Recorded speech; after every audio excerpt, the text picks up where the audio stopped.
Good morning, everybody. Welcome to today's webinar. We're going to give folks just a minute to log in and then we'll get started.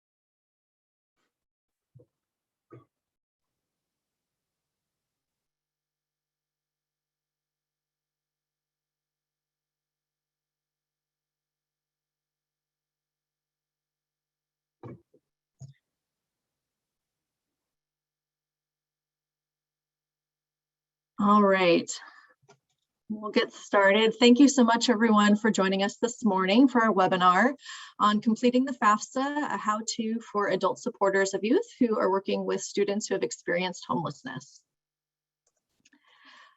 Just a few technical details before we get started. This webinar is being recorded and it will be posted on our website. We'll email everybody the link as well as the PowerPoint slides, and that'll also be posted on our website. And we'll put into the chat as well the direct link where you can find it on our website, just to make that a little easier as well. Throughout the webinar, all the attendees will be muted, but you can connect to the audio either via your computer or via your phone. And then if you have questions at any time during the webinar, please put those in the Q&A. We'll be responding to those throughout the webinar. If there's extra time at the end, we'll have some additional time for Q&A, but we want to be able to respond to your questions in real time as they're coming. So definitely feel free to utilize that Q&A chat at any time throughout the webinar as well. And we also just put into the chat for you as well the PowerPoint slides for today's webinar. So if you want to look at them or save them as we're discussing the content right now, feel free to do so as well. So my name is Jessica Petros. I'm an Associate Director of Education here at John Burton Advocates for Youth, and I'm joined by my colleague, Sarah Potter, our Education Program Manager. And to help us field all your questions here today, we have a financial aid expert in the house, Anna Faye Robinson. She is the Director of Financial Aid, Scholarships, and Veterans Services here at Los Angeles Pierce College. And she's also the current president of California Community Colleges Student Financial Aid Administrators Association. Long title there, but we are so thrilled to have her here. She'll be replying and responding to any questions you submit throughout the webinar, along with my colleague, Debbie Rauscher. So just to give you an overview about what we're going to be talking about today, we're going to start off with a little bit of information about why financial aid matters, and then do a very deep dive into step-by-step on how to fill out the financial aid applications. We'll be talking about both the FAFSA and the California DREAM Act application. If you don't know what those mean, we will definitely provide more information about all of that, and then provide some key steps for students after they complete their FAFSA or California DREAM Act application, and then leave you with some helpful resources as well. And just to provide a little bit of clarifying information, we're going to dive really deep later on in this webinar about who qualifies for independent status if they are experiencing homelessness. But this webinar is really targeted for those working with unaccompanied homeless youth. So that's really the target audience for today's webinar and how to support them and filling out their financial aid applications. And again, we'll talk more about how that is all defined, but just wanted to share that with you early on.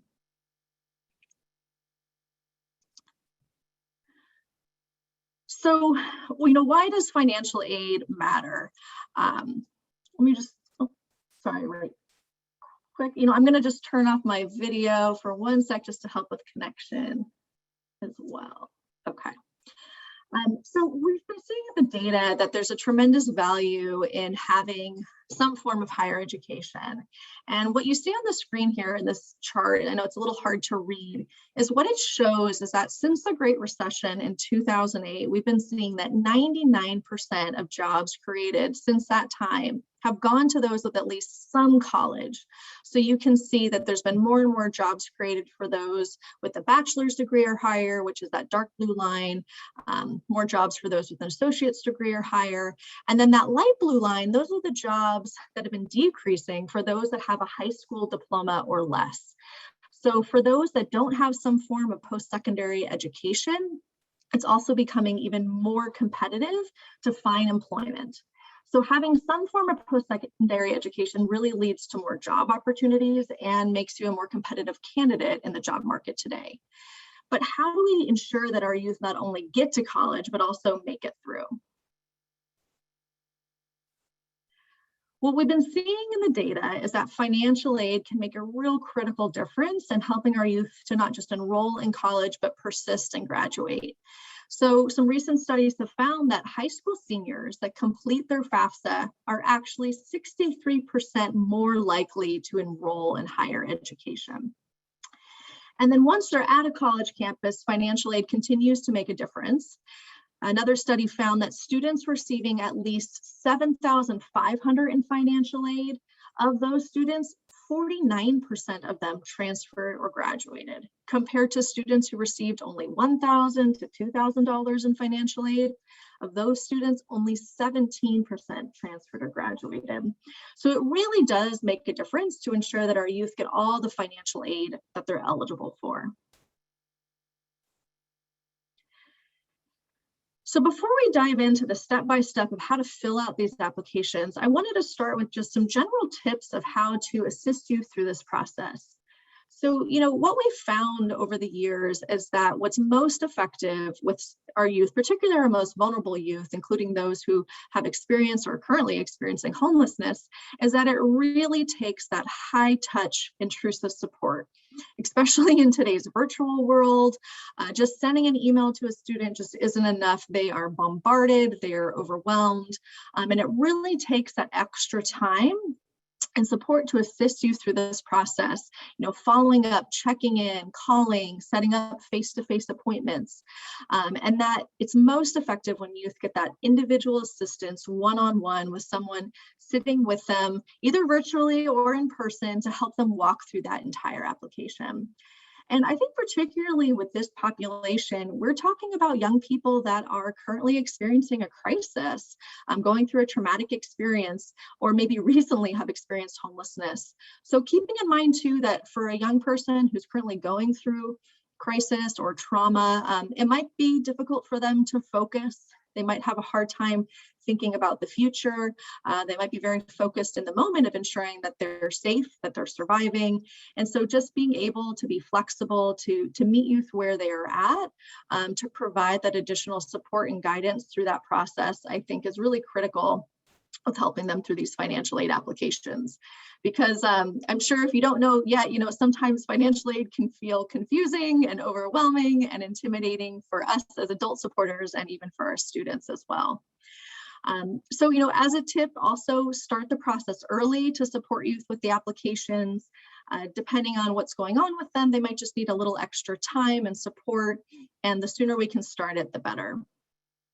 As I mentioned earlier, with the impact of COVID-19, we found that this assistance can still be effective, whether it's in person or virtual. A lot of our partners this past year have had a lot of success still supporting youth by doing one-on-one FAFSA assistance through platforms like Zoom, where the student can share their screen, and even doing virtual workshops where students can go in breakout rooms with one-on-one assistance with adult supporters.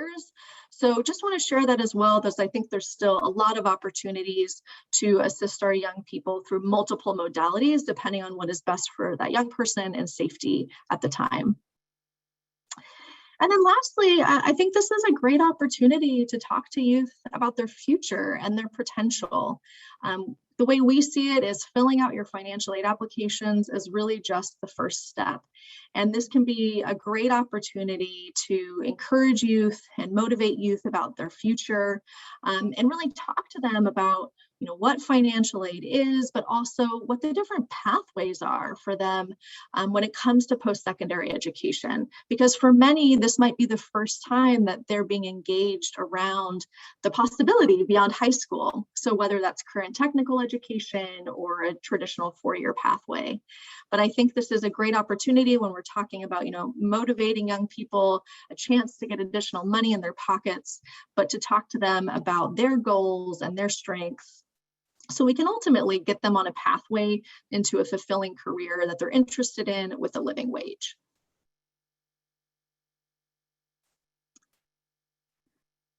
So those are just some general tips to keep in mind as you're supporting a young person through these applications.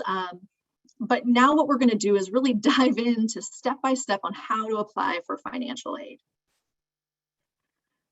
So the way we see it is there's two key steps to maximizing financial aid. You either start off with completing your FAFSA or your California DREAM Act application, and again, we'll provide more information about those two applications. But depending on the young person, you might want to plan for anywhere for up to an hour to assist them in filling out the application, depending on how much time they need. And then step two in the process, which you won't be able to do in the same day, will be creating a web grants account, which is a pretty quick process, 10 minutes. So we're going to walk through those two key steps with you all today. But just to keep that in mind when you're trying to plan your schedule about how much time you need to assist them with the process.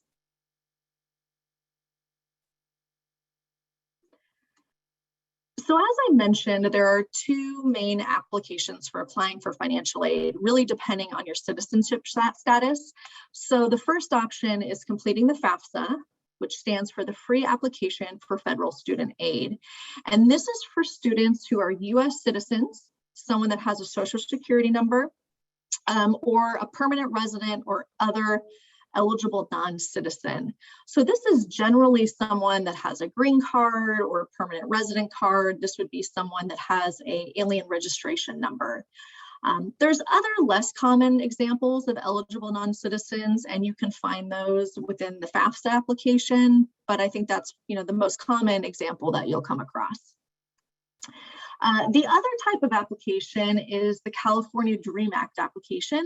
We'll also refer to that as the CADA, and that is for eligible undocumented immigrants. So we'll talk more about who might qualify for that application, but we'll start off with the FAFSA. So the FAFSA, it's one application to determine eligibility for students for both federal financial aid, that might be something like the Pell Grant or federal work study, but it's also an application to determine their eligibility for state financial aid, such as the Cal Grant. So one application to explore eligibility for both state and federal financial aid. To apply for the FAFSA, there's two options. You can either apply online, and the website's listed on the screen. That application is available in English or in Spanish, or you can apply through an app at My Student Aid. And the great thing is students can start or stop on either device at any time. It's the same questions, but a slightly different format. All right, and I think there's a quick request for some closed captioning. So one moment here.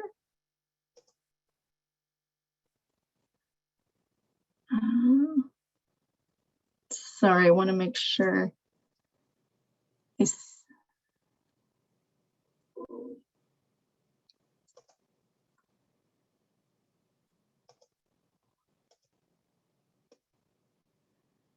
Okay, Debbie, you should be the co-host to see if you can get that turned on for our audience today. Sorry about that. We're just trying to get closed captions turned on for our attendees. All right, so as I was mentioning, you can apply either on the website or on the app, and that's available in English and Spanish. What we're going to do today is walk through the screenshots of the browser version, but just know it's a slightly different layout if you're doing it on the app. There's also paper applications available. You can call the number listed on the screen or download a PDF version at the website. We definitely recommend, though, that students fill out the application online just to reduce any chances of error. Now, for the California Dream Act application, it's a little different. There's a separate website to fill that out. If you fill it out online, it's actually only available in English. But there are paper applications available in both English and Spanish. And again, you can call this number listed on the screen, it's a different number, or download the PDF version at the website.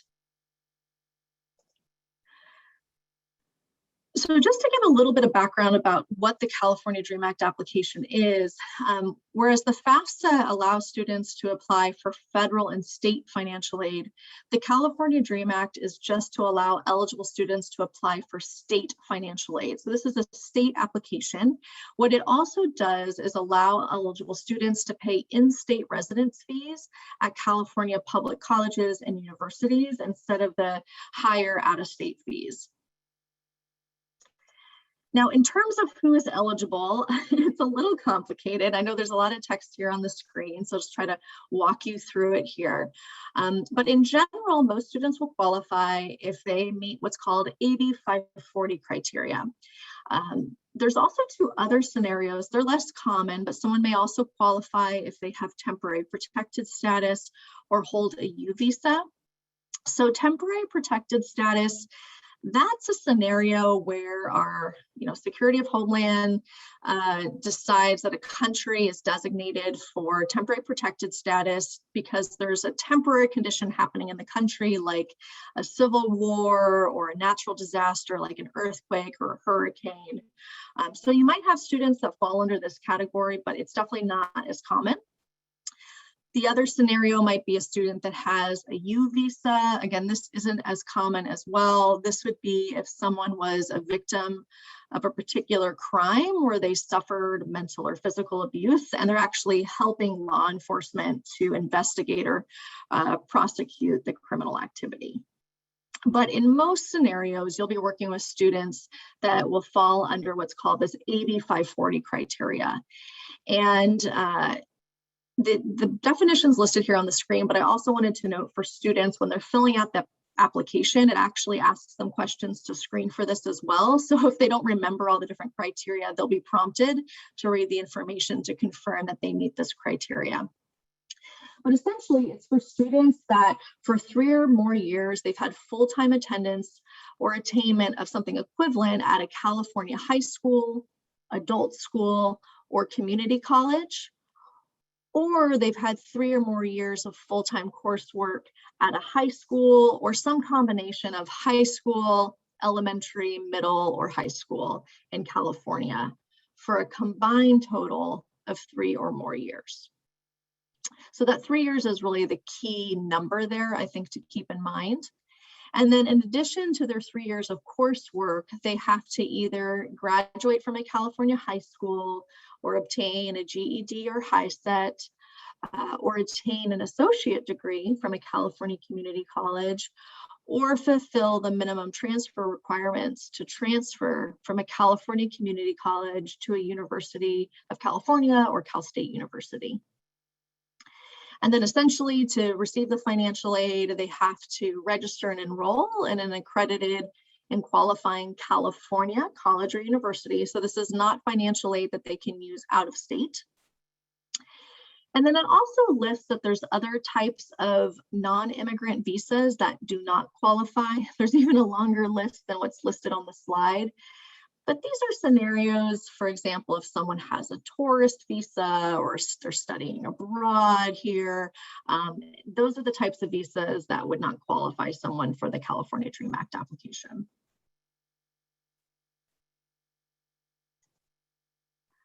A few other tips to keep in mind, I think this can be confusing for a lot of students, is DACA.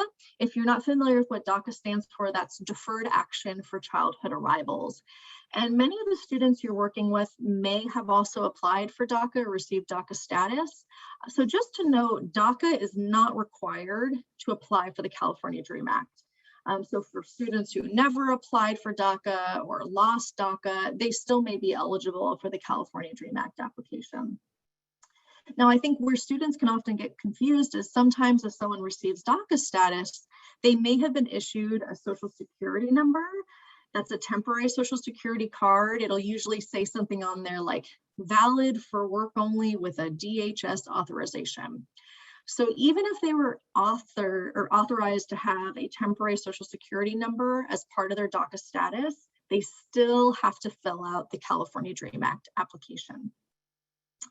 Also to note, someone's parent's citizenship status does not impact their eligibility to receive financial aid under the California DREAM Act. So it doesn't matter if someone's parent is a citizen or not. They're really just looking at the student's citizenship status.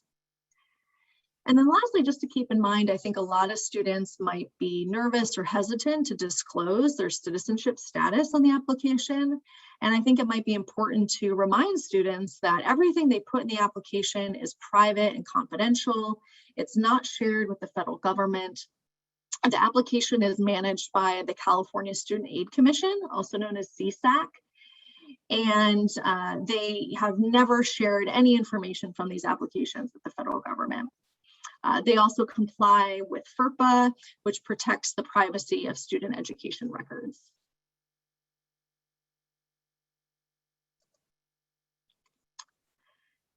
So now you have a sense of what the two applications are. A student either fills out the FAFSA or they fill out the California DREAM Act application. And the way that these applications work is they're going to ask a series of questions to determine what's called a student's expected family contribution, or EFC. And EFC essentially states how much the student is able to contribute to the cost of attendance. So for most of the youth that you'll be working with, their EFC is 0. So what the colleges do is they look at their cost of attendance. That's the total amount it costs to attend college. That can include tuition, housing, books, and supplies. And then the student's EFC is subtracted from the cost of attendance to determine their eligibility for need-based aid. So that might be things like the Cal Grant or the Pell Grant, but it's really looking at those for need-based aid. Of course, there's other scholarships out there for students based off of merit, for athletes and things of that nature, but this is what these applications are really determining. So now that you know the two different types of applications, when should a student apply? So the priority application period is October 1st to March 2nd, before the start of the school year you plan to attend.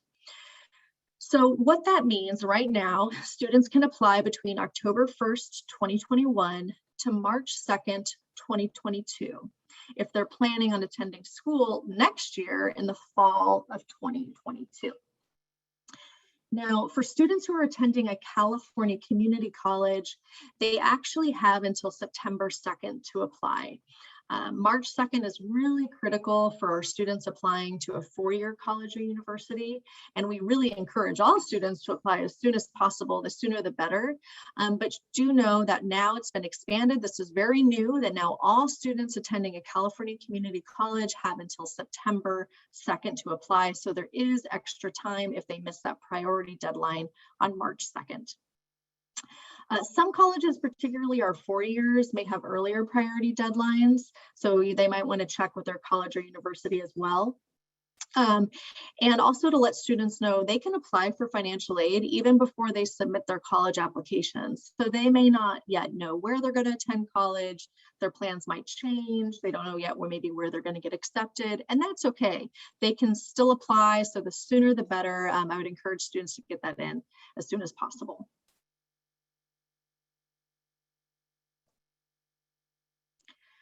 So there's a few things students will need to be able to fill out their applications successfully. And I see on the top of the slide, a little typo though, it says what to bring to apply for the CADA. This is actually what to bring to apply for either the CADA or the FAFSA. Sorry for the little typo there. But definitely advise students on which items to bring depending on which application they're going to be filling out, just so they're prepared ahead of time and can complete the application quickly as possible. But for all students, first they'll need an email address, and we highly recommend that they don't use their high school email address. A lot of those are temporary and they expire, so they really want to use an email address that they can use long-term throughout college, like a Gmail. Next, the student will need to think about up to 10 colleges that they plan to apply to. They only need to indicate at least one, but they can list up to 10 at a time. And they can update this later if they need to. We'll talk more about how to do that. So it's okay if they're not totally sure yet. This is something that they can edit and adjust later on. For those filling out the FAFSA, they'll need to bring their social security number or their alien registration number.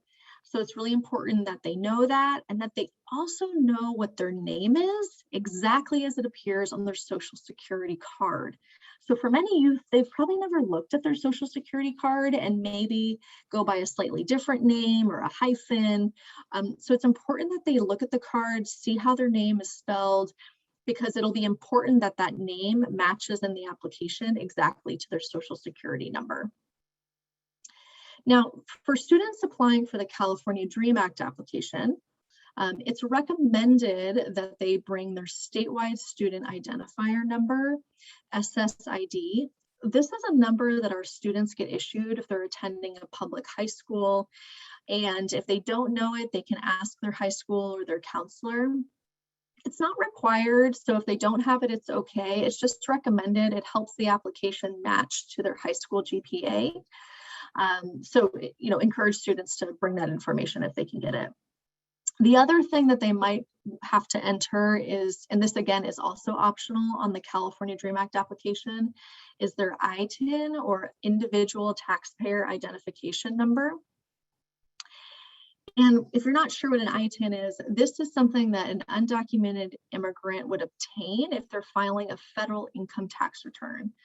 So, some youth didn't make enough to file taxes. Some youth may not have an ITIN, and that's totally okay. But if they have it, it's optional. They can enter it into the application. Now, for all students, though, regardless of which application, they want to come prepared with any tax or income information from the prior year. So for students currently who are applying for school for next year, so they're doing the 2022-2023 application, they're going to be asked information about any tax or income from the prior year, which would be 2020. So for many of your youth, maybe they didn't file taxes in 2020, that's okay. But if they didn't file taxes, but maybe they had a job and they earned a little bit of money, then they'd want to bring their W-2s or their tax transcripts if they did file taxes. In some scenarios on the FAFSA, you might also be asked to report current assets. This is usually a pretty required question on the California DREAM Act application. We'll talk more about that later on, but that would be, reporting how much money is in their checking or their savings or things of that nature. So definitely advise students to think about all that information when they come to fill out their application.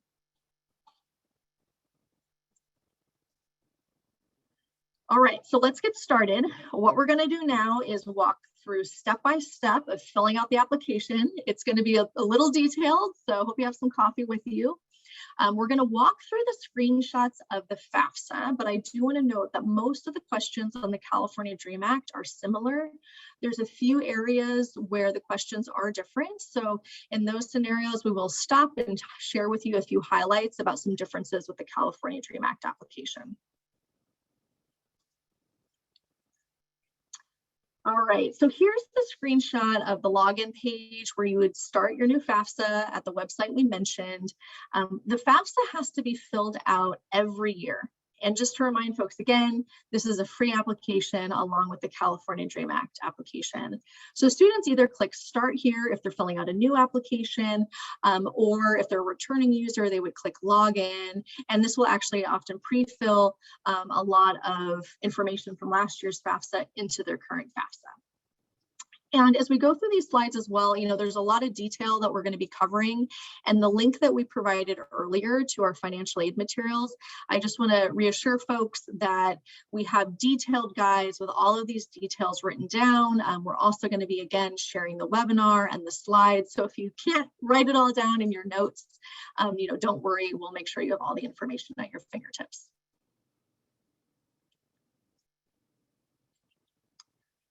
All right, so once they log in, there's a few options that they can select to start the application. And for our youth, we would have them select the option that says, I am a student and want to access the FAFSA form.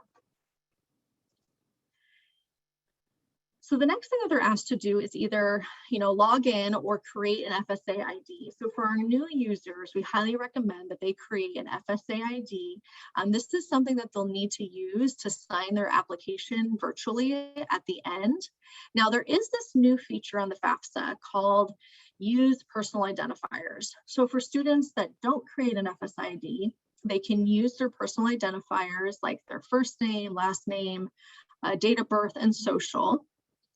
But at the end of the application, they won't be able to sign it. So if they go that route, they'd have to, print out the signature page and sign it. And it's a lot more complicated. So we really do recommend that the student creates an FSA ID so that they can just sign the application easily at the end. So if they do select that option, then a little pop-up comes up because they actually are directed to a different website to create that FSA ID.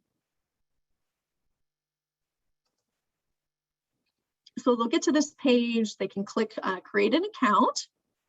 And now we'll walk you through the steps of what's required to create that FSA ID, which stands for Federal Student Aid Identification. So this is a screenshot of the main page. They just click Get Started, and they'll be answered a series of questions to create an account. They'll enter their name, date of birth, and their social. Again, reminding students to enter their name exactly as it appears on their social. Now, if they don't know their social security number, perhaps they're in touch with the parent or guardian who might know that information, or maybe they have a current or former employer who might have that on file as another tip. But if they don't know it, then they would probably have to request a replacement social security card. And we have the link for that in our materials as well if any student needs that. Then they'll be prompted to create a username, an email, and password. And they want to use an email, again, that they check often, avoiding those high school emails. And I would also remind students to check their spam and junk folder, because sometimes critical information might be sent to them and sent to those spam or junk folders. Next, they'll have to enter a permanent address. I will say, though, that this field is optional. So if they don't have one, they can skip it at this stage of the process. However, later on in the application, they will have to enter a permanent address. But they do have to enter either a verified email or mobile phone number. They can enter both, but they only have to enter at least one of those. Then they can indicate if they want to set up mobile phone recovery. That's just, if they get locked out, and we definitely encourage students to check that option in case they forget their password. They're asked about their communication preferences, if they want to be communicated by email or postal mail, and we do recommend email is the best modality for that communication as well. And I think in general, you'll want to remind students they're going to start getting a lot of communication via email and are going to want to get in the practice and habit of checking their email weekly. So then they're prompted to create some challenge questions just in case they get locked out, something that they can easily remember. And you want to support students during this process as well. Then they simply just confirm, verify that everything is accurate. And then this is where they're going to have to verify either that email address or mobile phone number that they put in. If they enter both, then they're going to have to verify both. So a code will be sent to their email address, or a code will be sent to their phone number to verify that it's correct. So this is where we'll want to make sure that students also know how to log into their email and have that password information saved as well. So the student just created a lot of information. They created a username and a password, and they may have just created a new email, which also has a password, and challenge questions. So I would definitely work with students to create a system for them where they can keep all this information safe so they don't forget, particularly with students experiencing homelessness who are highly mobile. It'd be hard to manage a lot of times all this information. And so I would work with students to help them create a system to stay organized, to keep track of all these different passwords.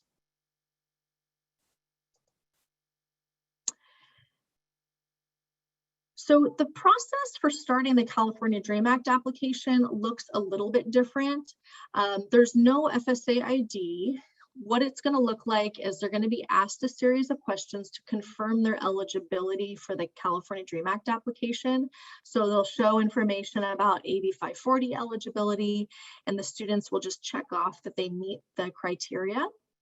And then once they do and they confirm that they're eligible, then they will also be prompted to create a username and a password.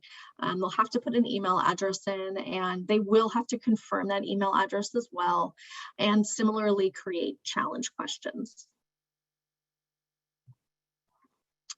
So once they've created that FSA ID or gone through the verification process, they're now ready to begin their FAFSA or their California Dream Act application. So in the FAFSA here, they log in. They can either log in with their verified email address or phone number, or they can enter their newly created FSA ID username. There's an alert that comes up, just a little bit of a disclaimer. They can just click accept. And then they'll have to select which school year they're applying to. Students can get confused here a lot. They'll want to select the school year that they plan to attend college. So, again, if someone's applying for financial aid right now, they're not going to start their 2021-22 FAFSA form. They're going to start their 22-23 FAFSA form if they're planning on attending school next year. For students who are applying for summer session, though, it's a little bit more complicated. Schools actually have the option of using either the prior year or upcoming year when they're determining financial aid for summer.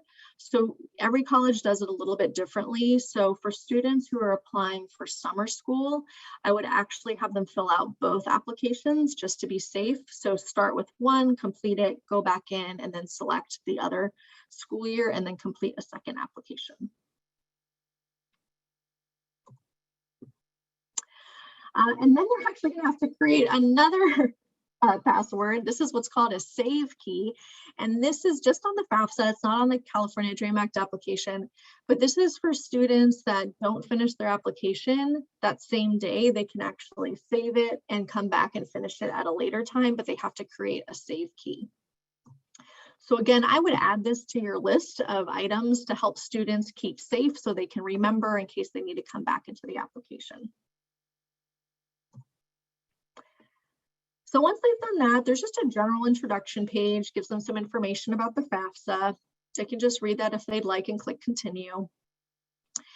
And then they'll be prompted to start the application, and you'll see here that there's 7 sections within the FAFSA. So they're going to go question by question to fill out these sections. And for any of the questions, if they need some more clarifying information, there's this little question mark icon that they can click on to get more info. And there's also this new little green owl in the right corner that's great for live virtual assistance if they have additional questions that they need assistance with.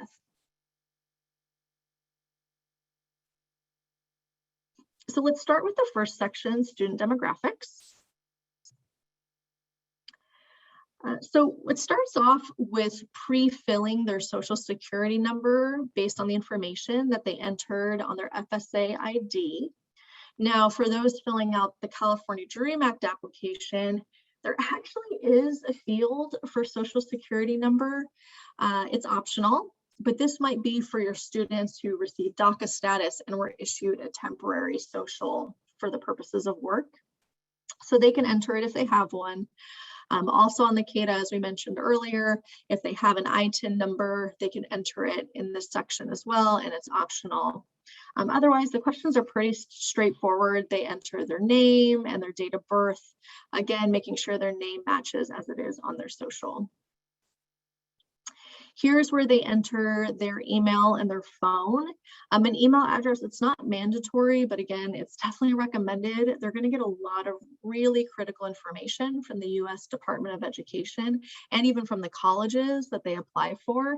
And they'll send FAFSA reminders, status updates, your financial aid application results. And so definitely encourage students to enter an email address if they can. Telephone number, also optional if they want to enter that information. Now, this is where they have to enter their student address again, and they're really looking at a permanent address where the student can receive mail. So ideally, this is something similar and consistent to what's on their official, official government documents, like their tax returns. And it can be a PO box if they have one of those. But for many of the youth that you might be working with, they may not have a permanent address. And so this is something that you're going to want to work with them on to think through about what they could enter here. And if you don't have an option of an address to list for the student, they can reach out to their college's financial aid administrator, and they'll often assist the student in thinking of a permanent address to add there. They'll next be asked about student residency and eligibility. So they'll be asked if they've ever lived in California for at least 5 years. And what this is doing is just some initial screening to look at eligibility for California student financial aid, such as the Cal Grant. And as I mentioned earlier, there's no separate application required. The one key thing, though, that your students will want to do, and we're going to talk more about this later on, is that for many of the different types of Cal Grants, there's a minimum GPA requirement, with the exception of students attending career and technical education. And the student will want to verify that their high school or their college, if they're a returning student, has submitted their verified GPA and making sure that it's matched to their FAFSA or California Dream Act application. So we'll talk more about how a student can verify that information, but just so you know, there's no additional application to apply for state financial aid. Next, they'll be asked about their citizenship status. And just to note that if someone selects that they're an eligible non-citizen, this is where they would enter that alien registration number. For students filling out the California Dream Act application, they'll be selecting an option that says, I am not a citizen or eligible non-citizen.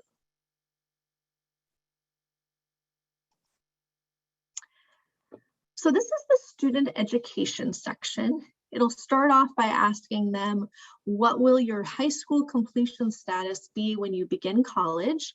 So they can select from options such as high school diploma or GED. And then they'll be asked about what college degree or certificate that they'll be working on when they begin the 22-23 school year. So this is really important. Some students may not be sure yet what they want to do or what their plans are, but it's really important that they don't select other undecided. Definitely encourage the student to select one of the options about which degree or certificate they're going to be working on. And if they're not sure yet if they're going to be attending a 2-year or a 4-year college, because for many students, their plans might change along the way, I would encourage them to select 4-year college at this stage. Then they'll be asked about their initial educational goal. And in this one as well, they'll also be asked about what grade college level they will be when they begin the school year. And so this can be confusing for some students, particularly I think our high school students. Many high school students now might also be taking what's called dual enrollment courses, where they're concurrently in high school and also taking a college course. Sometimes these college courses are actually offered at their high school campus. Sometimes these college courses are offered at their local community college. But for students, even if they've been taking dual enrollment courses while in high school, they'll still select the option of never attended college or first year. They'll also be asked here if they're interested in being considered for work study, and I would encourage students to select yes. Now, in my experience, a lot of students don't know what work study means, so this might be a good opportunity to explain them about this. Essentially, federal work study allows students with financial need to earn a portion of their financial aid award money through part-time employment, either on or off campus. Now, by saying yes, it doesn't guarantee that they'll receive it. Also, if they say yes, they can always decline it later if they decide, that's just not right for me right now. But encourage them to select yes, just to keep that as an option for them for the future. Next, we have the student selective service section, and this is where there has been a really significant change this year with the application. So it asks if the student is a male or a female. This is based on their sex at birth as indicated on their birth certificate. And then it asks if they're registered with the selective service system. And if not, if they want to register instantly through the FAFSA. So the big change is that the selective service is no longer required to qualify for state or federal financial aid. This is a brand new change though, so unfortunately the questions are still on the FAFSA, but if a male is not yet registered with the selective service or does not plan to register with the selective service, it will not impact their eligibility for federal or state financial aid. So that can be a little confusing to students, I would imagine, since the questions are still on there, so definitely advise your males about that. Next, it asks about students' driver's license. If they have one, they can enter it. It's not required and it doesn't impact their eligibility in any way. And then here they're asked about their student foster care involvement. So it asks, are you a foster user? Were you in the foster care system at any time? And even if they were in the foster care system for just one day, I would encourage youth to answer yes.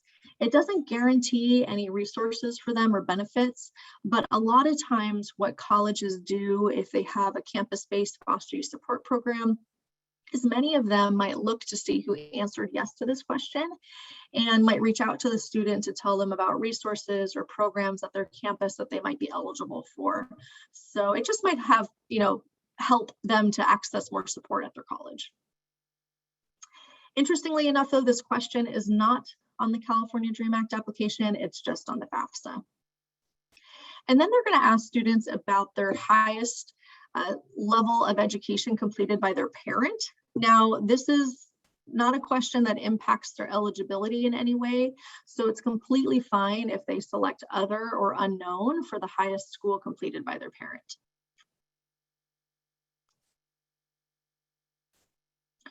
Now, these questions about student eligibility worksheet, these are just on the FAFSA, and this is another area where there's been a really important change for our students.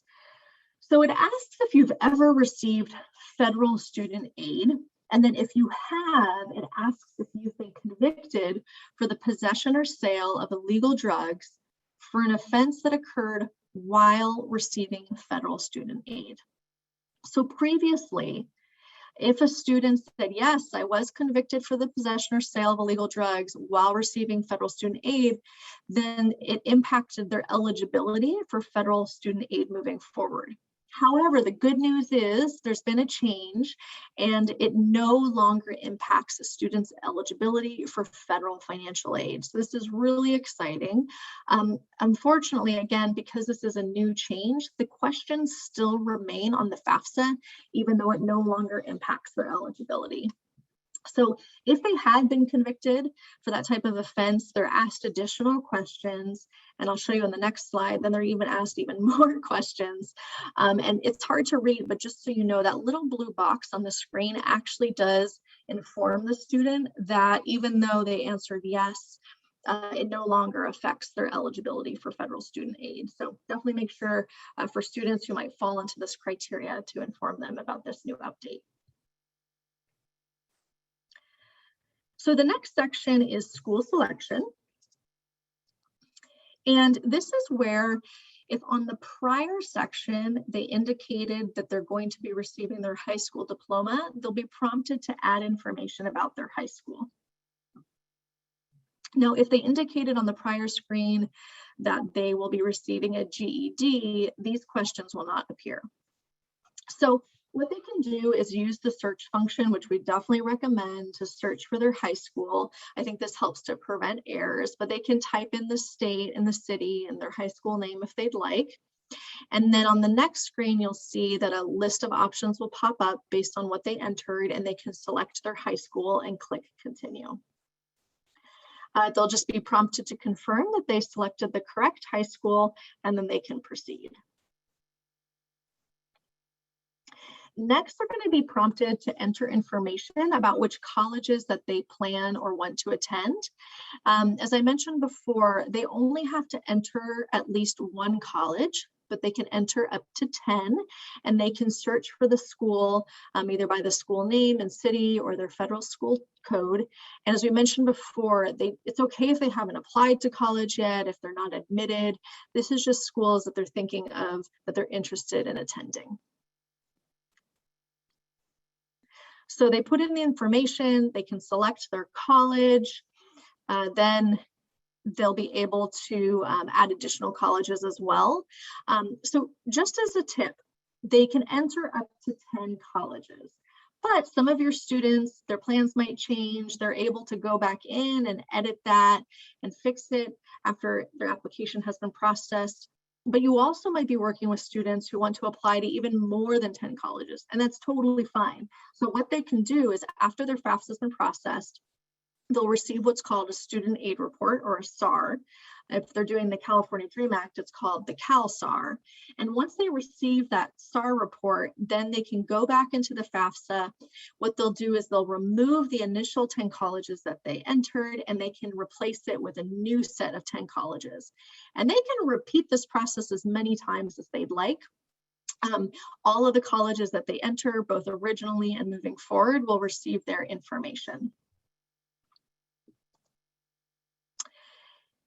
And so what you see here is after they select their college, the next question is asking them about their housing plans. So there's a few options. They can either indicate that they're planning on living on campus, with a parent, or off campus.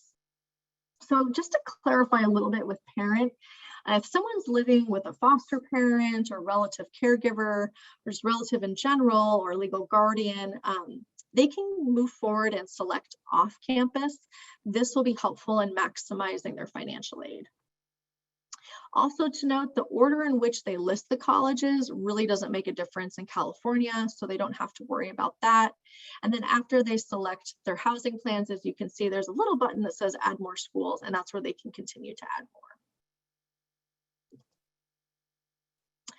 So after they get through that section, the next section is the dependency status section. And this, I think, is one of the most critical sections for the youth that you'll be working with. So what this section essentially is doing is determining if someone qualifies as independent status for the purposes of the FAFSA or the California Dream Act. And students who are determined to be independent, they do not need to provide information about parents. So for independent students, their eligibility for financial aid is really just based on the student's income or their spouse if they're married. Now, students who are 24 years of age or older are automatically considered independent. So if they're 24 as of January 1st of the year that what they're applying for, they're automatically independent. So for example, if someone's planning on attending school next August 2022, if they're 24 years of older as of January 1st, 2022, then they're automatically independent. And I wanted to mention that because they won't see any of the rest of the questions that we're about to go over, and they'll skip the parent financial section and immediately proceed to providing information just about their own financial information. So this section, if they're under the age of 24, they'll get the following questions. And they're going to ask them a series of questions. And if they can answer yes to any of the questions in this section, then they qualify for independent status. So the first question is asking about their marital status, and students who are married are considered independent and also do not have to fill out the parent section. Next, they're going to be asked if they have dependents, if they have children. Similarly, if the student has dependent children, they'll also be considered independent on the FAFSA, and then they will automatically skip the following questions. Now, this screen only appears if you indicate that you have children or you're married. If you do, it'll show your total household size. Just to note for students, siblings, other relatives, foster families, those aren't considered in the household size. They're really just looking at spouse and children. And then they'll be prompted to enter the number in college. So it's asking them, out of that household that you previously indicated, how many of you are going to be attending college?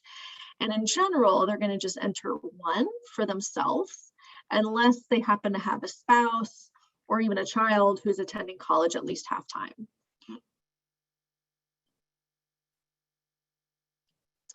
So if they're not married, they don't have children, then they're going to be asked additional dependency questions. So it asks a series of questions, like if they are in the military or a veteran. There's actually 2 questions on here where someone might qualify for independent status depending on their involvement in the foster care system. And I wanted to mention this because some of you might be working with homeless youth who are also current or former foster youth. And the 2 questions that they might qualify for are the first one, which says, at any time since you turned age 13, were both your parents deceased?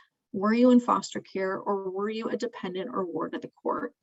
So if they were in out-of-home care, removed from the legal custody of their parents for at least 1 day after the age of 13, then they can check this box. The other question asks if someone other than their parents or step-parents have legal guardianship over them. This can be another scenario where they check that box. Now, for those of you who might meet this criteria for the youth that you're working with that are also homeless, they only need to check one box. So I would recommend that if they can answer yes to one of those questions, that they answer yes here, because the verification process for our youth who are eligible current and former foster youth, I think, as you'll learn, is a lot easier than the process for those that are homeless or at risk of homelessness. And if you want to learn more to better understand if the youth is eligible and how they provide verification, we have a host of resources for our foster youth around determining independent status. And I put the link here on the slide, and we can put that in the chat as well. But if the youth you're working with cannot answer yes to any of these questions, they just select none of the above.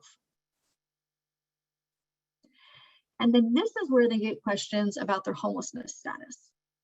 So this is the student homelessness filter question that will pop up. And what it asks is, on or after July 1st of the year prior to the award year, were you homeless or self-supporting and at risk of being homeless? So just to break down the dates, because I know that even is confusing to me sometimes, if someone's planning to start college in fall 2022, they're asking them if they've been homeless at any time after July 1st of 2021. And if they have, they can answer yes. And if they answer yes, they may qualify for independent status on the FAFSA, which again would mean that they don't report their parents' information. But let's talk a little bit more about how the FAFSA is defining homelessness, just so you understand of who can actually check off that box. So for the purposes of the FAFSA and also the California DREAM Act application, what they're looking at is the student has to be unaccompanied, so not in the physical custody of a parent or guardian. So if you're working with a youth who is homeless with their parents, this would not apply to them. In those scenarios, if a youth is homeless with their parents or parent, then they would not qualify for independent status, and they would report their parents' financial information on the application. So for this question, the definition is the student has to be unaccompanied and either homeless, which is lacking fixed, regular, and adequate housing, and we'll talk more about that definition on the next slide, or they have to be self-supporting and at risk of being homelessness. So this would be a student who they're living on their own, they're paying for their own living expenses 100%, including, all their bills. And then when a student's housing might be at jeopardy, when it might cease to be fixed, regular, and adequate, then they would be considered as being at risk of homelessness. So that might be a student who's being evicted and they're unable to find fixed, regular, and adequate housing.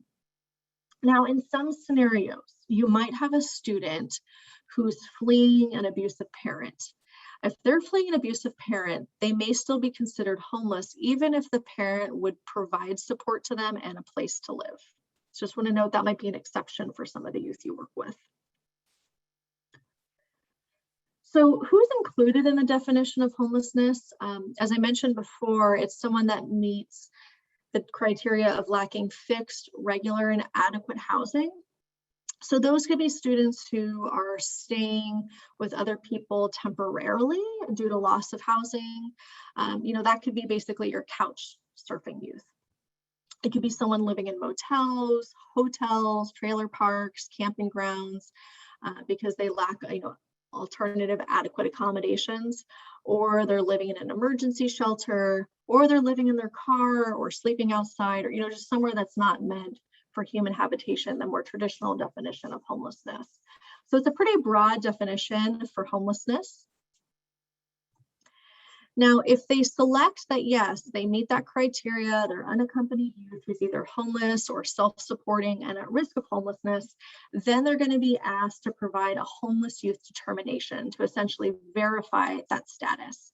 And that determination can be made by any of the following three entities: either their high school or school district homeless liaison, or their director of an emergency shelter or transitional housing program that's specifically funded by the U.S. Department of Housing and Urban Development, or HUD, or someone that's a director of a runaway or homeless youth basic center or transitional living program. So those are the three entities that qualify to provide that determination letter. So ideally, students should really try to get a letter from one of these three entities if possible. And also to note too, these individuals, they can continue to make determinations in subsequent years if they have access to the information necessary to make such a determination. So for example, maybe you're a homeless youth liaison at a high school, you worked closely with the youth, they've now graduated high school, but you're in touch with them, the youth is still homeless, and you feel like you're able to make that determination, you can still do that determination letter for them, even if they're no longer enrolled at your high school.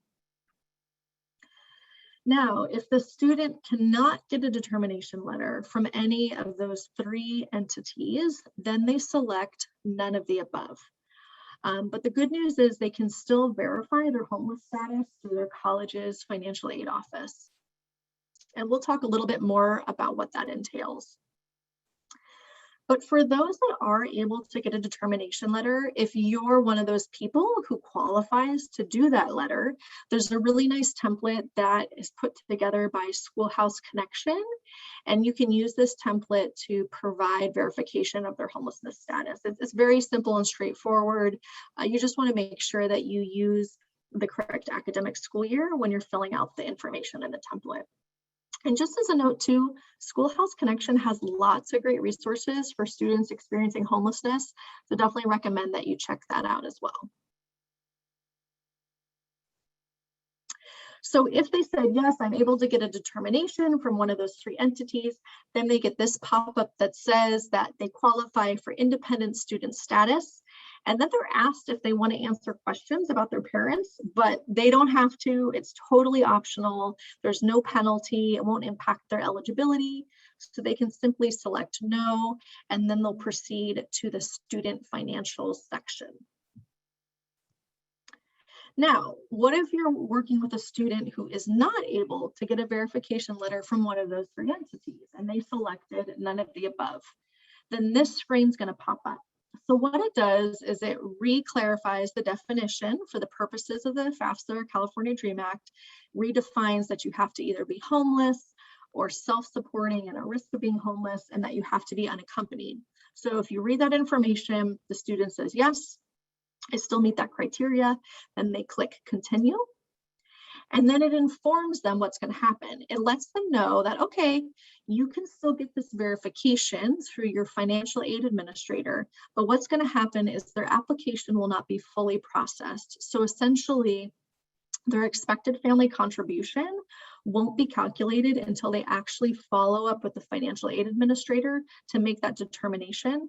So it's really critical that if they're in this scenario, that they make sure that they follow up with that financial aid administrator or FFA to get that verification so that their application can successfully be processed. So once they do that, they click continue. And then another pop-up box comes up that says, again, confirm that you meet this criteria, you're unaccompanied and either homeless or at risk of being homeless, and that you're not going to provide information about your parents. So they check that box and then they click continue. So a few notes for students that aren't able to get the verification through one of those three entities. Here's just some tips about what the process can look like for those that do need to go to their financial aid office. So for the person at the financial aid office that's making this determination, if they feel like they don't have enough information, they can actually get assistance with making the determination by contacting the student's college access program or social worker, or if they're connected to another resource that would be able to inform them that they are homeless or at risk of homelessness. But if the FFA who's making the determination feels like, they can't get any written documentation from anybody else, then they do have the discretion to make that verification based on a documented interview with the student. But also to note, though, if the student was able to get determination from one of those three entities, the financial aid office does have to accept this determination. They can't question it or ask additional questions. If the student has the verification, that counts. Another scenario that might come up that is common as well is some of our students, they're living in school dorms. They might still be considered an unaccompanied homeless youth if the student would be homeless otherwise. So if they're living in a dorm and that if they're not in that dorm, they are homeless because they've got nowhere else to go, then they can also qualify for that criteria. Now, this determination, it's not a one-time determination that stays with them throughout their time in college. A new determination must be made for each year when they're filling out the FAFSA or California Dream Act application. That's why I mentioned before, if you have a student that also meets that criteria for being a current or former foster youth, once they get that verification, it doesn't expire, it can stay with them. But for students who are meeting the definition through their homeless status, they will have to get that new determination each year. Now, a note about the California Dream Act. The questions within this section are essentially identical. There is one difference. Now, in the FAFSA, as we showed you, they list the three entities that can qualify for a determination letter, but then there was that none of the above option. Well, the California Dream Act application, there's none of the above. They either answer yes or no if they're able to get determination from one of those three groups. Unfortunately, the application doesn't let the student know that if they can't get determination from one of those three entities, that they can still go to their financial aid administrator to get verification.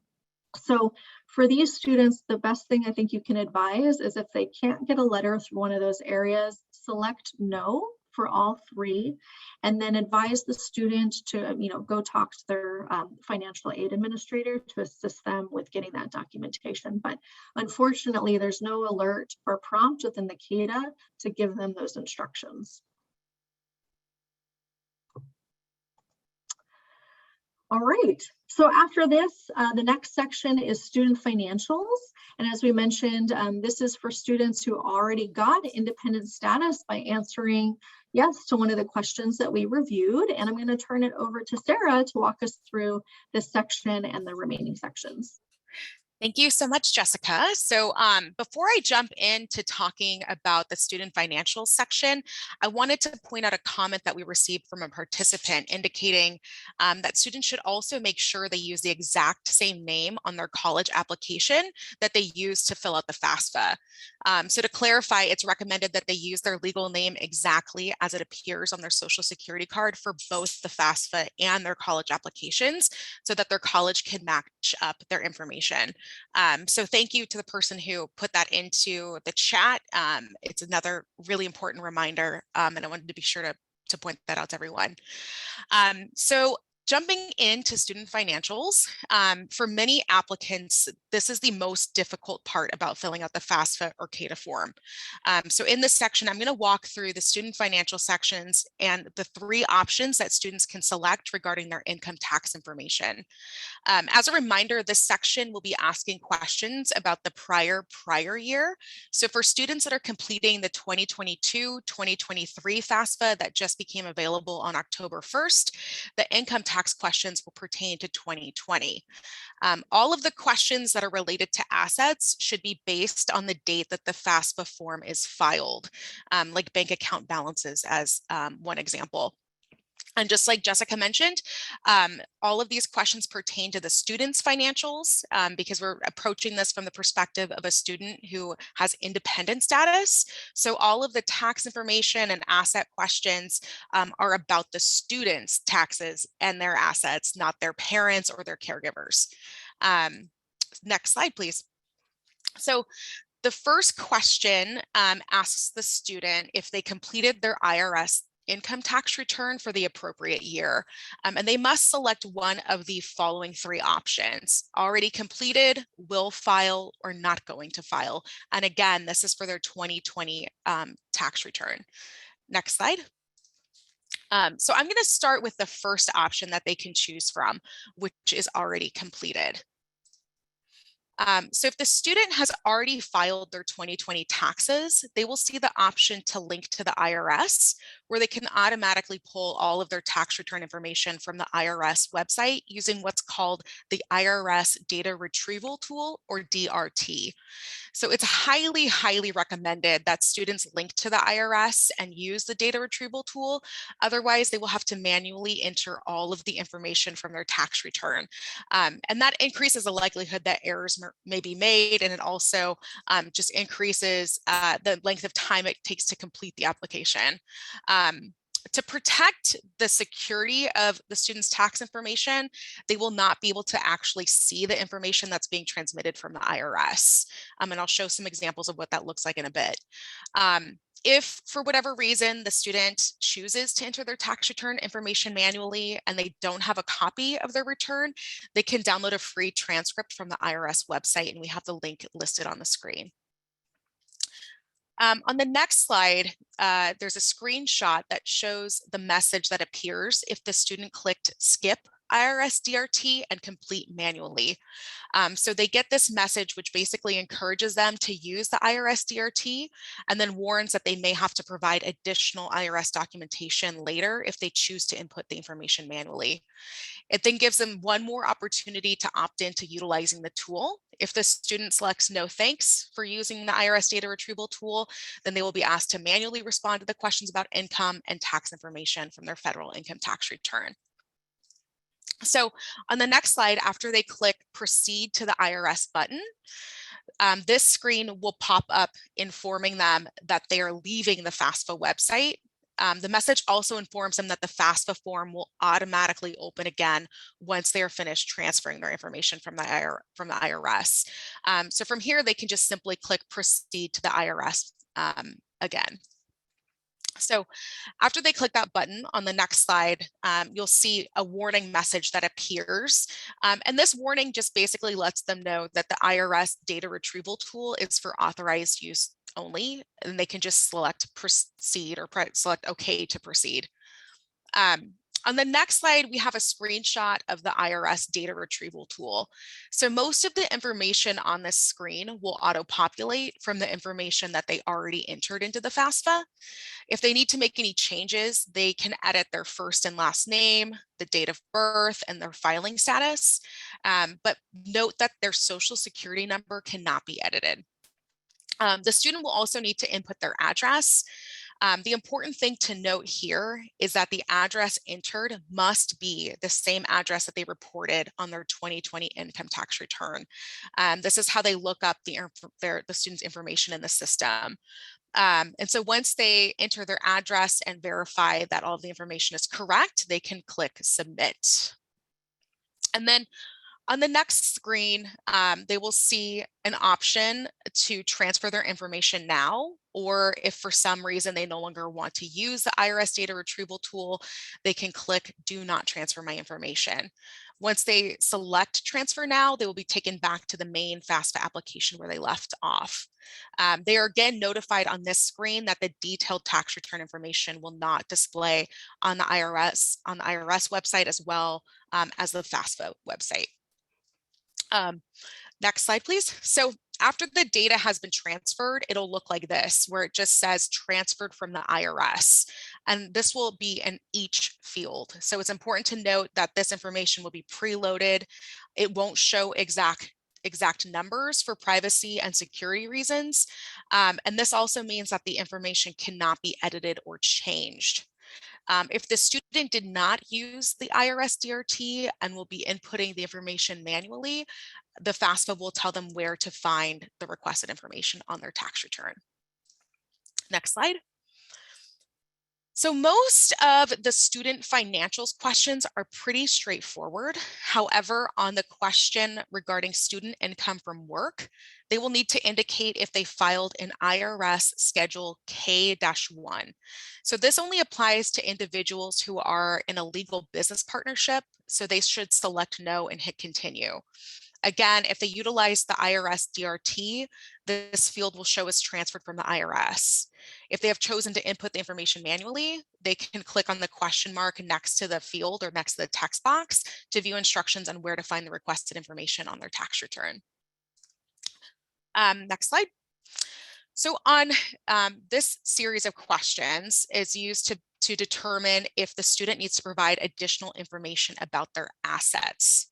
So the FAFSA has a student simplified path determination that screens to see if they are eligible to skip questions related to assets and take what is called the simplified path.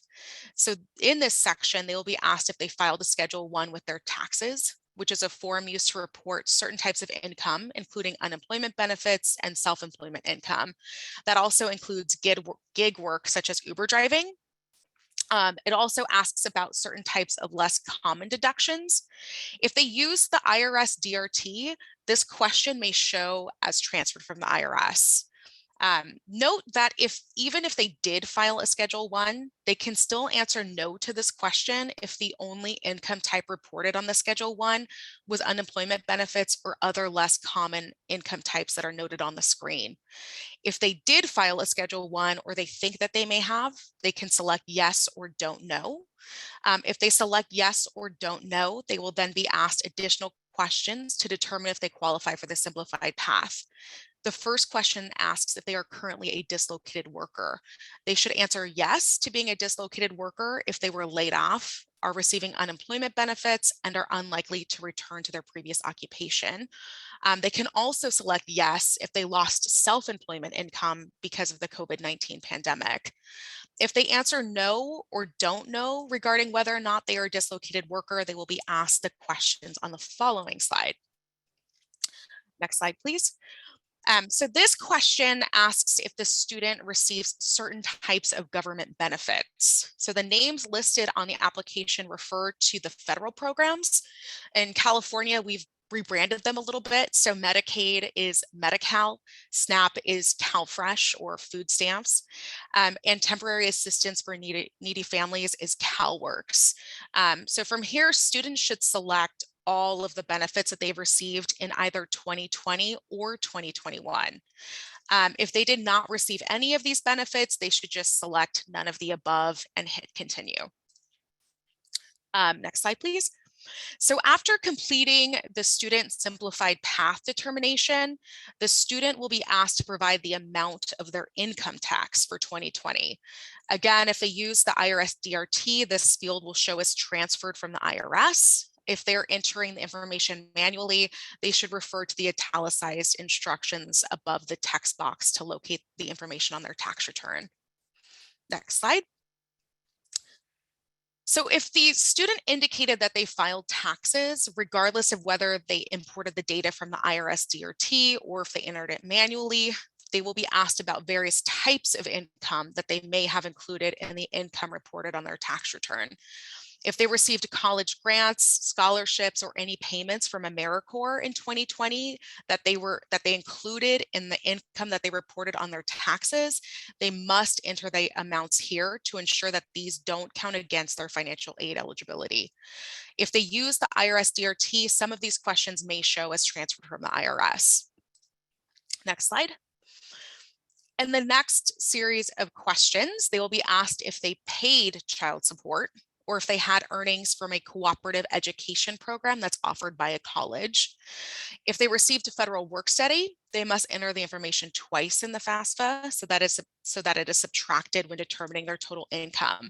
So the amount should have first been included in the total provided when they were asked how much did you earn from working, which appeared on the earlier question in the student financial section.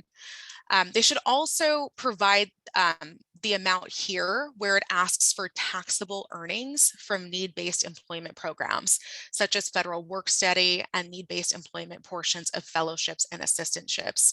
Again, this amount will be deducted when determining their total income, so it won't count against them and they'll qualify for more aid. Next slide. So this section on student untaxed income covers some of the less common types of untaxed income that the student may receive, including child support payments. So it's really important to note here that if you're working with foster youth students, they don't have to include anything related to their extended foster care or AB 12 payments on their FAFSA.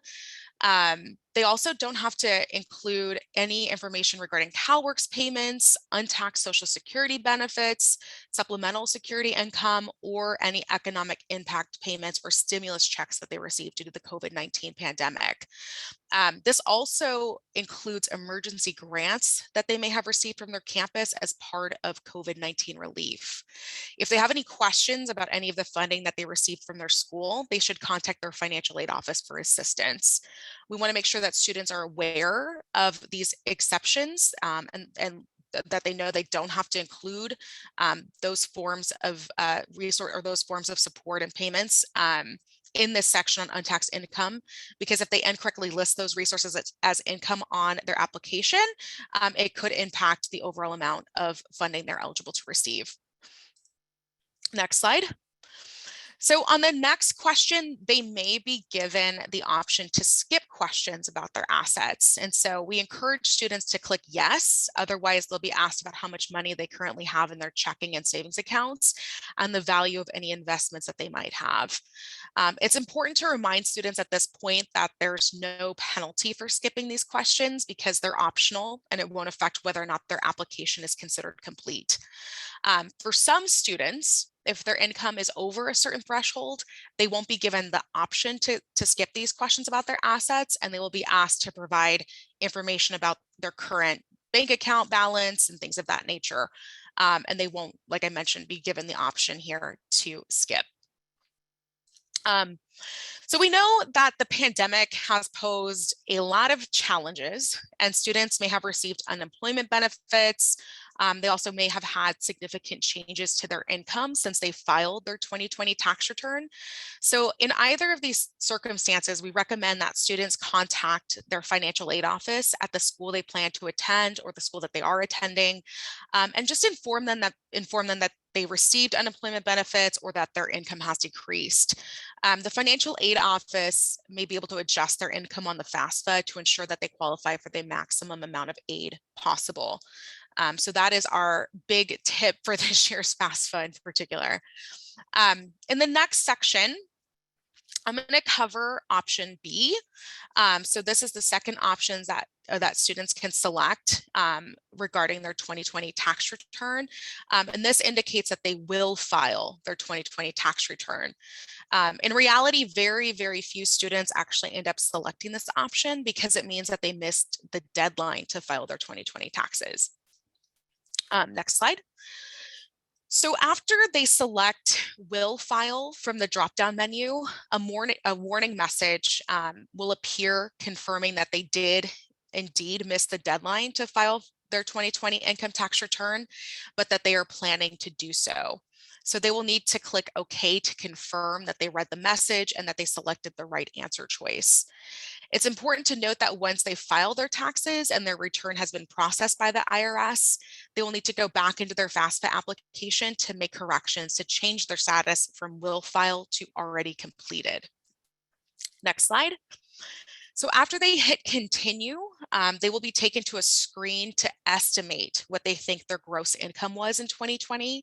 So remember, gross income refers to their total income before any deductions or taxes were taken out. So they can either use their 2019 tax returns to provide estimates if they think their income is similar to what they earned in 2019. If not, they can use the income estimator tool that is available right here on the screen. And that tool will ask them questions about what they think they earned. After they answer this question, they will be prompted to answer the same series of financial questions as tax filers, but they will include amounts that are based on estimates. Again, the important thing to note here is that this information will have to be updated once they file their 2020 tax return. So next slide. So the third and the last option that students can select is not going to file. So this is likely the most common scenario for students who are high school seniors or those who just didn't work enough in 2020 to be required to file taxes. Next slide. So the threshold for a 2020 income tax return, meaning the threshold that requires folks to have to file a 2020 tax return, is $12,400. So meaning that a person who was single, under the age of 65 years old, and earned less than $12,400 in 2020 did not need to file taxes. Again, this is the most likely scenario for our high school seniors. On the left, you will see a link for directions on how to obtain what's called an IRS verification of non-filing form. And I just want to spend a moment here explaining what this means and why it's important. So every year, the Department of Education sets out to verify the eligibility of about 30% of all federal aid applicants. So if a student who did not need to file a tax return because they did not meet the $12,400 income threshold is flagged for verification, they will be asked to produce what is called an IRS verification of non-filing form to verify that they did not file taxes. So the verification of non-filing form is not an indication that the person is not required to file a return. It just indicates that they did not file one. The form can be requested from the IRS online or via mail. So students will be informed if they need to submit a verification of non-filing form via their student aid report on the FAFSA or their CAL SAR on the CADA, or from their institution via their personal email, college email, or their student portal. So if a student is flagged to provide verification, their financial aid will not be processed and awarded until the necessary paperwork is submitted and completed. And we bring this up because this process can be really complicated and the student might need your help to produce the required documentation. We have a lot of resources and detailed instructions on how to request the verification of non-filing form on our website at the link you can see it here on the screen. Next slide. So even if the student did not make enough money to file taxes, they're still going to be asked to report any income that they received or earned in 2020 from working. So the first question they will be asked is how much they earned from working, which is pretty straightforward. They can pull this information from their W-2 form or any 1099 forms that they have. If they did not earn any income from working, they can simply enter 0. Just know that this field and this question cannot be left blank. Next slide. So again, they're going to be asked very similar questions to the students who indicated that they already filed their tax return. So on this screen, they'll be asked if they paid child support, if they had any earnings from a cooperative education program, or if they received federal work study. So they would enter those amounts here. Similarly, on the next slide, they'll be asked about the same questions regarding untaxed income. And like I mentioned before, they don't have to report any extended foster care benefits, CalWORKs payments, Social Security benefits, supplemental security income, or their COVID-19 stimulus payments. So the same rules apply here. I won't go into too much detail. But again, if they have any questions about COVID relief funding that they may have received from their school, they should contact their financial aid office for assistance. Next slide. Lastly, like in the series of questions for those who already filed their taxes, they may be given the option to skip questions about their assets. And if they're provided that option, we encourage them to just select yes and skip that. If their income is over a certain threshold, like I mentioned before, though it's unlikely because they were not required to file taxes, they'll be asked to provide information about their current assets. And they will not be provided the option to skip the questions. But the most common scenario for our students who did not file taxes is that they'll be asked if they want to skip, and we encourage them to do so. All right, so I wanted to just point out a few key differences about the student financial section on the CADA. So firstly, there is no IRS data retrieval tool. So the students will need to have their tax transcripts, their 1099s and W-2s readily available to input the information manually. If the student selects already filed or will file, they will be asked the same questions. So there's no differences in the questions depending on those two answers. And if they select that they're not going to file, they actually won't be asked any additional questions. So regardless, one thing to note is that if they select already filed or will file, they will be asked about their current assets in that section. But other than those differences, very, very similar questions. And again, make sure the student has their tax transcripts available, their 1099s and their W-2s. All right. Now the next step of the process is to sign and submit. So we're getting closer. So the first question is going to ask them if they are a preparer. The answer here is generally no. This is a very rare scenario. So even if you are an adult supporter sitting next to them and helping them complete the application, you are not considered a preparer. And the most common response here is going to be no. And they can just hit continue. On the next screen, they will see a summary of all of the questions that they filled out. They can select expand all to have a detailed view of their whole application. At this point, we recommend that the student print out a copy of this page and review the printout before submitting. We find that applicants are less likely to notice problems or errors when they're reading the application on the screen. So once they've confirmed here that everything is correct, that they answered everything accurately, they can click continue to go into the next page. At this point, note that the FAFSA still needs to be signed and submitted. We're not quite done yet. Next slide. So the next screen that they see is an agreement of terms that they have to indicate that they agree to before they can proceed. So you'll see the little checkbox there at the bottom that they have to click. So once they select that checkbox and indicate that they agree, they can click sign and submit FAFSA form. Next slide. So if they're not logged into the system with an FSA ID, they will be shown this signature option page. If this happens, it's recommended that they create an FSID and sign the FAFSA form electronically. They can click create an FSID from this screen, and then it will take them through the process that Jessica covered earlier on. If they are already logged in to the FAFSA with their FSA ID, this page will not show. Instead, they will be directed to a congratulations page, which you'll see on the next slide.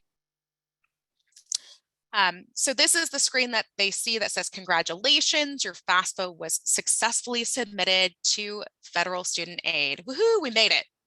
So ideally, students will print and save this page for their records. If not, a copy will also be sent to them via their email, and they'll want to make sure to save that email. It can also, as a reminder, it can take 3 to 5 days for the FAFSA to be processed. If they need to make any changes to their contact information, or if they want to add or change the schools that they listed or update their income tax return information, they will need to wait until they receive their student aid report. That should also be received after a few days to a few weeks, just sort of depending on the volumes of FAFSAs being filed.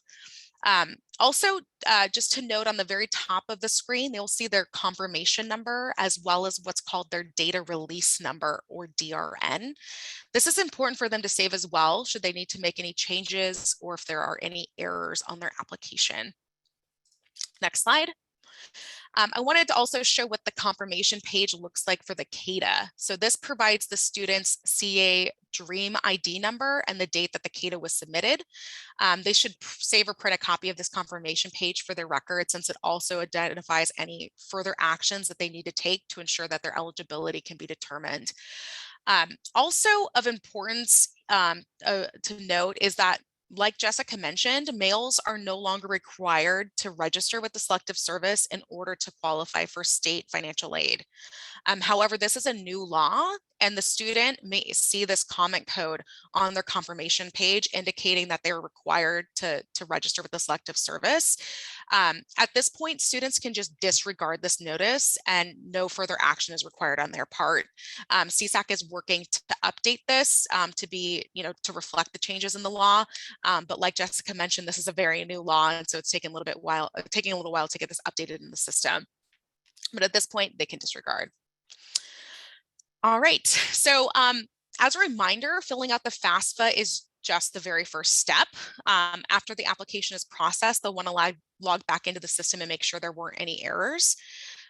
If everything went well with their application, they'll see this screen that shows that their application status is listed as processed successfully. So if there was an error and the application was not processed successfully, it'll indicate so here, and it might also list kind of what they need to do next to fix their application. Under the section labeled, you may take the following additional actions. The student has several options that they can choose from. So from here, they can make a correction by choosing Edit FAFSA form. They can also view their student aid report. In either instance, if they want to take any sort of further actions, they will be taken to a page asking them for their FSA ID, username, and password. If they need to make any corrections to their application, make sure that they also have their save key handy. Like Jessica mentioned, it's really important that they write all of this information down should they need to go back into the system and make corrections to the application. Next slide. So this is what they see if they click the option to view student aid report. Like I mentioned, it might take a few days or weeks to receive the student aid report. The student aid report, which is called the CalSAR on the CADA, summarizes the information that the student provided on the application. It also includes the data release number, and their expected family contribution. So in the example here on the screen, the EFC is 0, which means that the student will likely qualify for the maximum amount of aid. Just to note too that the SAR and the CalSAR, they're not official award letters, but they're really, they provide an estimate of what the student may be eligible to receive. It also includes information if they've been selected for additional verification. So it's important that they look at this. Again, at least 30% of all students will be flagged for verification. And they're going to have to respond to any request for further documentation to make sure that they ultimately receive their aid. They also have the option from this screen. You can see at the very top, they can collect print SAR, and they can print a copy of it if they so choose. Next slide. So CADA applicants have a really important additional step to complete before they can receive aid. They must submit a signed non-resident exemption request, which is also known as an AB 540 affidavit. So this form states that they meet all of the requirements to qualify for a non-resident exemption under AB 540. And it also indicates that if they are undocumented, that they are in the process of legalizing their immigration status or will do so as soon as they are eligible to. So a student should get the affidavit from their office of admission at the college that they plan to attend, and they should complete the form upon accepting an offer to attend a school in California, or at least one semester or quarter before they are scheduled to start classes. And this is really important because we want to make sure that this is processed in a timely manner so that they can receive aid as soon as they need to register for classes and before their semester starts. So really important that they get that in and they submit it as early as possible. Next slide. So the next, after the FAFSA or CADA task that the student needs to complete is creating a Web Grants account. And so for those who are unfamiliar, Web Grants is a platform that's managed by the California Student Aid Commission, or CSAC. And this is where students can view the status of their FAFSA and CADA applications. Next slide. I also wanted to mention too that Web Grants can be used to manage the students' Cal Grants. So students who complete the FAFSA or CADA are automatically considered for a Cal Grant, which is a form of state-funded financial aid. To qualify, students must be CA residents or eligible immigrant students. They must meet certain income eligibility, and they also have to be enrolled at least half-time in a qualified program.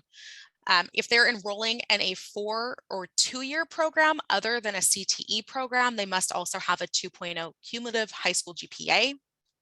It's really incredibly important that students periodically check their Web Grants account to make sure that their high school submits their GPA. So if their GPA is not submitted and matched with their FAFSA or CADA application, they will not qualify for the Cal Grant. So again, it's really important that they check Web Grants and make sure everything is completed. There's no verification flags or holds, and also that their GPA has been submitted by their high school. Cal Grants can provide a lot of money, a lot of financial aid for students. And there's been several changes over the past couple of years to help students with particular circumstances. And so students who have dependent children can get up to $6,000. We also have a new Cal Grant Access Award for foster youth students, so they can also get up to $6,000 a year. So really, it's an enormous amount of money that can help students achieve their post-secondary goals. I also wanted to share a new grant opportunity that's available for students who complete the CADA and who also qualify for a Cal Grant B award, meaning that they're low income. So there's a brand new California DREAM Act Service Incentive Grant Program, which is called DSIG for short. That is kind of a mouthful. The DSIG offers up to $3,000 per academic year for students who complete a certain number of volunteer work hours each semester or quarter. The grant is renewable for up to 8 semesters or 12 quarters, but the student must apply annually to participate, and they also must complete any necessary verification for their Cal Grant B award.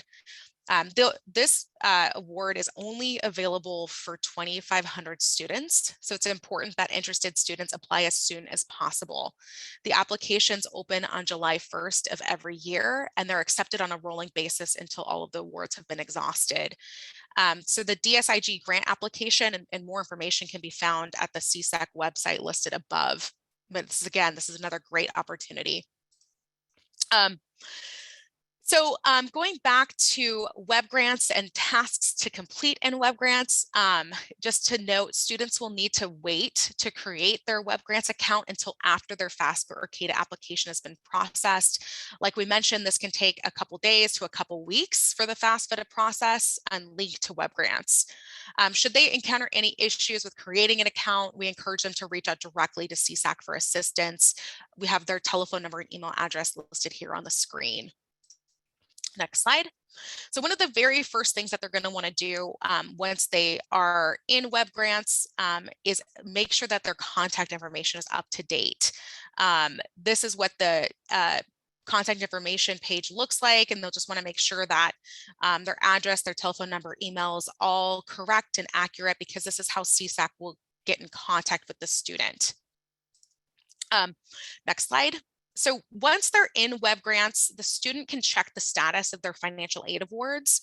These are the 3 possible statuses. So if their award status is pending, they can click the to-do button to determine next steps, and it'll just tell them sort of if there's a verification hold, what things are preventing their award from being fully awarded. If the award status shows as not awarded, they can click reason to learn more. And at this point, we recommend that they consult with their financial aid office or CSAC if they believe that it was not awarded due to an error. Next slide. So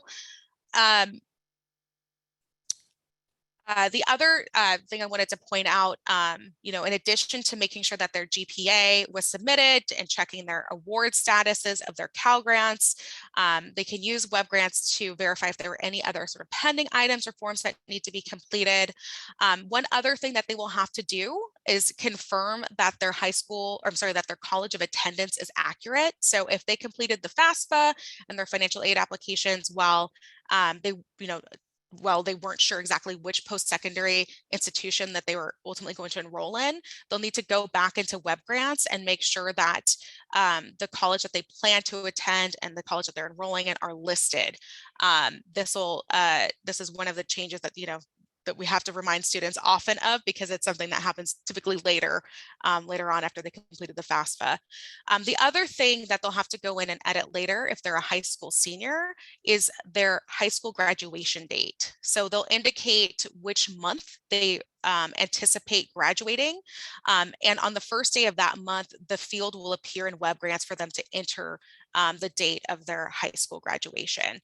So these are all of the sort of things we've just put into a checklist form that the students need to do in web grants once they've completed the FAFSA or the CADA. Next slide. So we spent a lot of time today talking about completing the FAFSA or CADA so unaccompanied students can maximize their financial aid.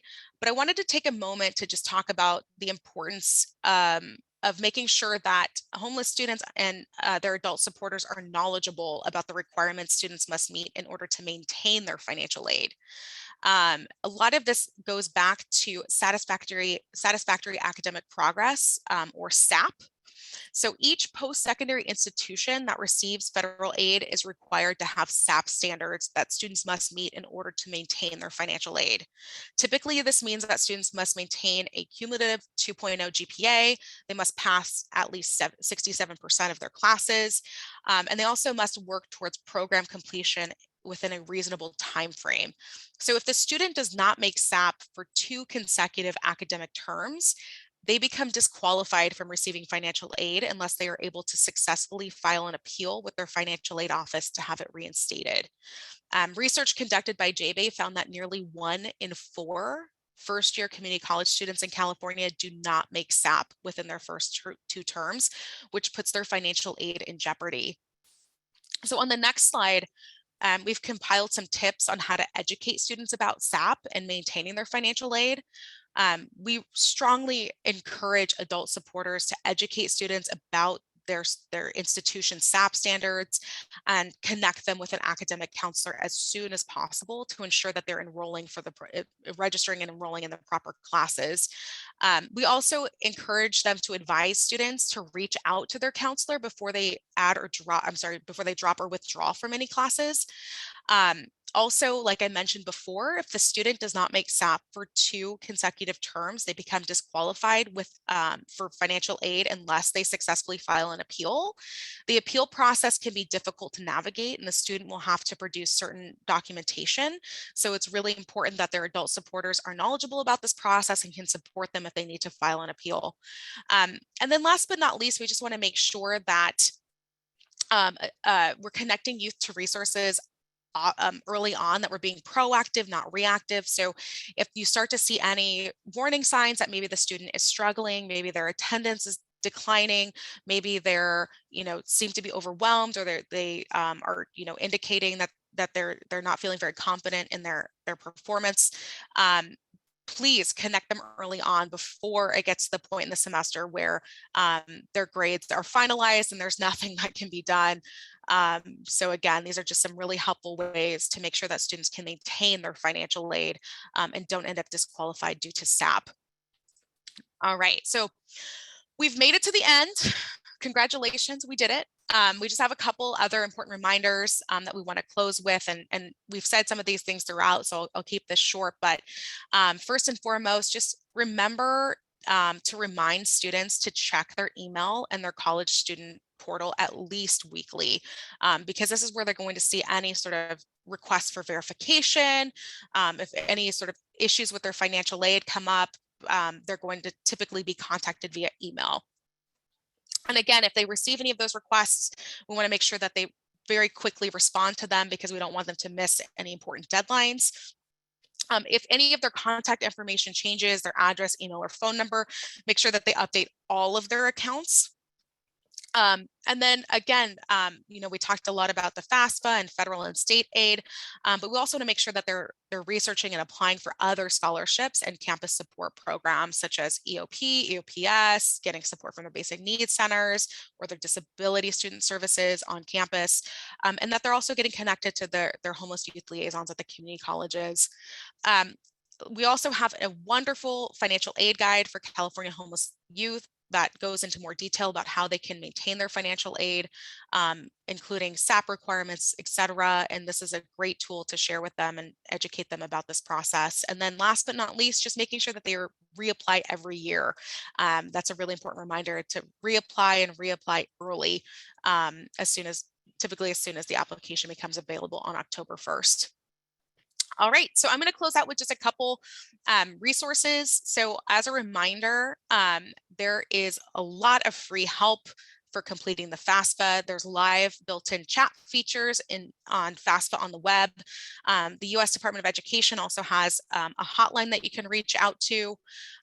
If there's any issues creating an FSA ID, there's a separate phone number, so that's listed there on the screen. And you can find all of the contact information on the studentaid.gov website at the link listed here. Next slide. There's also a lot of free help with the CADA. So much like the FAFSA, there's live help built into the application. If students encounter issues and they need to get in touch with someone, they can contact the California Student Aid Commission. So that information is listed on the screen. They have a hotline number as well as an email address for students. There's a lot of information and helpful resources on CSAC's Cash for College website as well. So we have that listed. And then again, if they decide that they want to enter their financial information manually and they don't have a copy of their IRS transcript, they can request it at the phone number listed on the screen. And then last, we also have just a bevy of amazing resources on our website. So you can see the link on the screen, and I know that Debbie and our team has been sharing it in the chat box.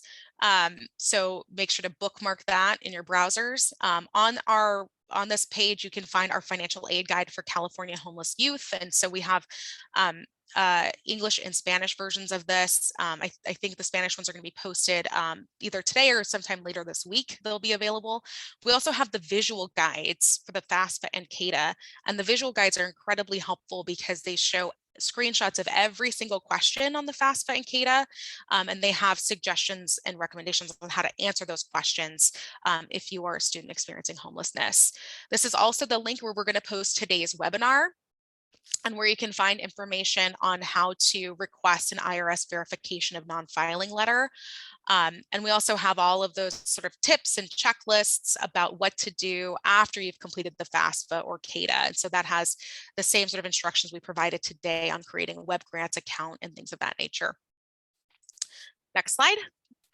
So last and very, not least, if you are an adult supporter and you're anticipating working with a lot of students on completing the FAFSA, this is a great tool for you. You can go in and sort of demo the FAFSA and practice at this link. So you can try out different answers and see kind of what prompts you get. You can test out the live help features, all of that on the demo site. So this is a great way to get some practice and get a little bit more comfortable with the application if you're going to be helping students.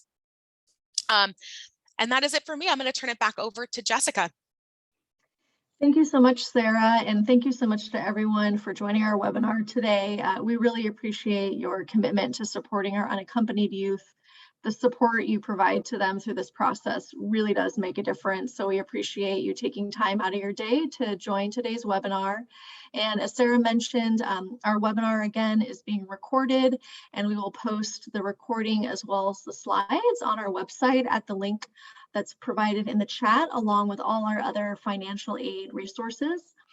And it looks like we were able to answer everybody's questions that were submitted through the Q&A. So thank you everyone for submitting those.